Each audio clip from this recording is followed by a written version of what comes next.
This is a Connect to Home coordinated entry training for the Eastern Pennsylvania Continuum of Care for changes that are entering PAHMIS late afternoon on October 1st, 2025.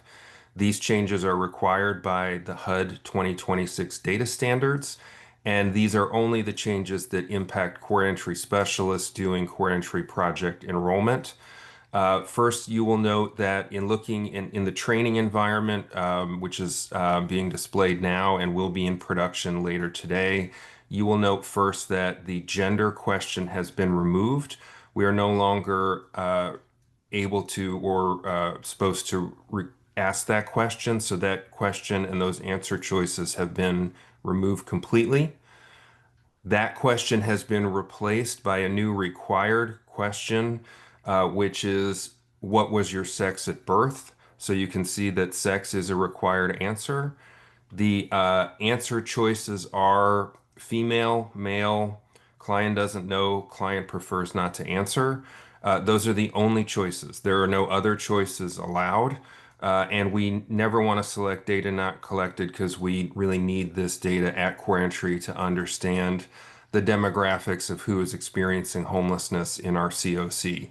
So that question again is what was your sex at birth? And the answer choices are female, male, don't know, or prefer not to answer. I would also note that there is one very minor change in the race ethnicity answer choices. Hispanic, Latina, Latino is replacing Hispanic, Latina slash E slash O. So it's a very minor change, but it is a required change, and you will see it in production later in the afternoon on October 1st.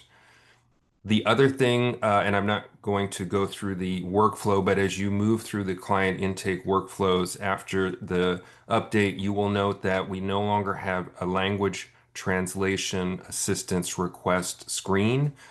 The language assistance has been removed from PAHMIS, and so that screen will no longer appear in our workflow, and you will no longer be asking whether language assistance is necessary.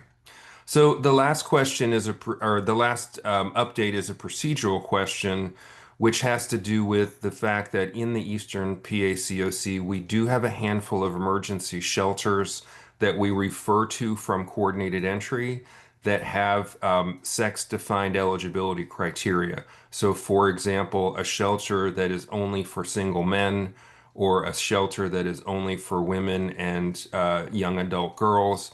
The guidance is that based on the answer to the sex question, make referrals to those restricted eligibility shelters if the head of household has answered that they and identify at birth with the same sex as the requirement. So as it says in the email guidance that was sent to all CE specialists, CE specialists should make referrals to emergency shelter projects that have sex-based eligibility criteria based on the head of household's response to the required sex question.